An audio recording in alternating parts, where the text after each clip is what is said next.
Hi, I'm John from FlatCatGear. In this video I want to talk about baking. In particular, I want to talk about dry baking as opposed to steam baking. Steam baking where you put your goods in a plastic bag, put it in a pot with some boiling water and cooking things that way.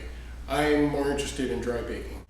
Dry baking has the advantage of reaching higher temperatures. One of the things that I really like about dry baking is you can get a crust on breads and pies.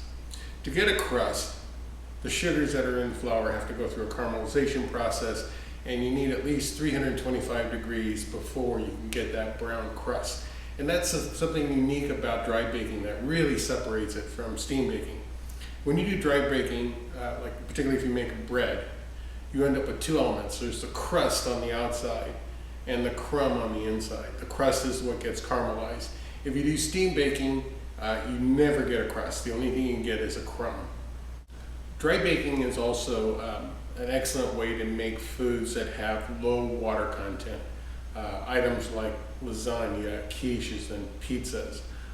Dry baking, particularly because you're holding it around, the 200s, mid 200s to low 300 degrees, it's a great way to heat all those things up without burning it. So dry baking expands the kinds of foods that you can take on the trail with you. The other nice aspect about dry baking is dry baking opens up the options as to what kind of foods you can bring with you. We recently went on a trip, and on this trip, two of my daughters are vegetarians. We also had another person who was gluten-free, and a third person that was allergic to beans. And you take those kind of combinations and you look for freeze-dried foods on that trip, and it's really limiting. So being able to dry bake allows you to open up a whole bunch of options that weren't there before. I want to talk a little bit about how we do dry baking in FlatCatGear. Now, this is really a generic method for dry baking. First off, we use a low wattage stove. The stoves we use are designed around 100 watt output. Most stoves for just boiling water in the neighborhood of 375 to 450 watts. So we really cut the output of the stove down to about a quarter of what it was. Now, let me ask yourself, how do I tune a stove to put out 100 watts of power? The easiest way is to boil 2 cups of water. If you boil 2 cups of water, 70 degrees seawater, and it takes about 25 minutes to come to a boil, that's about 100 watts.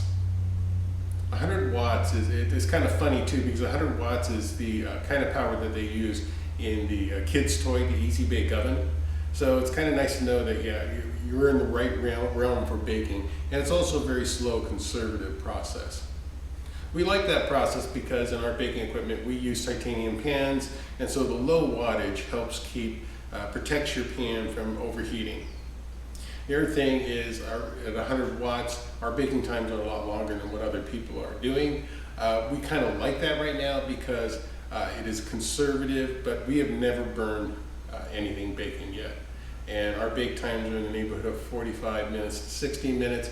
It's a little long, but we prefer to be on the conservative side, so we guarantee you that your items aren't going to burn and it's going to protect your equipment.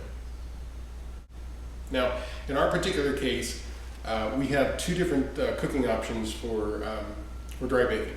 Our preferred method is using the Epicurean stove. The Epicurean stove is a solid fuel stove, and what's nice about it, it's extremely fuel efficient. 1 tablet will burn for about 60 minutes, and that's enough to do the majority of our baking. So it's very fuel efficient. It's very nice. Plus the pot sits down in the windscreen just like you would normally use, so it's well protected from the environment. A second option that we offer is the bake and simmer ring. The bake and simmer ring is for our alcohol stoves. Is a nice way to get started to see if you like dry baking, because you add the simmer ring. It's only one additional element that you need to add, but you have to elevate the pot. So you'll see in this setup that once you put the bake and simmer ring on top of the stove and the windscreen, we actually elevate the pot up by several inches, and that helps maintain the temperature and keep things stable. So what kind of hardware do you need to do dry baking? Well, if you currently own a FlatCat system, you need a low output stove.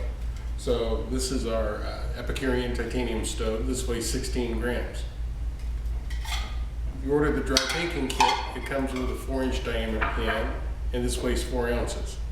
Optionally, there's a 5-inch diameter pan, and that weighs 5 ounces. And new, we'll be offering a 3-inch pan for our mug systems.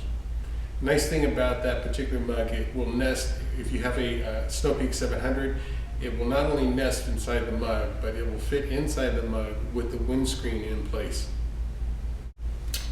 So dry baking, you need a low output stove, you need a pan to cook with, and we've tried to make it as simple as possible. So what is the most difficult thing about dry baking? Actually, the most difficult thing about dry baking is getting proportions right. Now the interesting thing, and the best way to start off dry baking is by prepackaged goods. So here's an example. You'll see these Betty Crocker mixes. And through a number of our bakings, we've come up with a conversion factor. And what really works out well is if you look at this package, this will make 6 standard muffins. Well, it just so happens that 6 standard muffins will fit perfectly in a 5-inch pan. So if you look at your recipes, here are the conversion factors to go into our different pot sizes.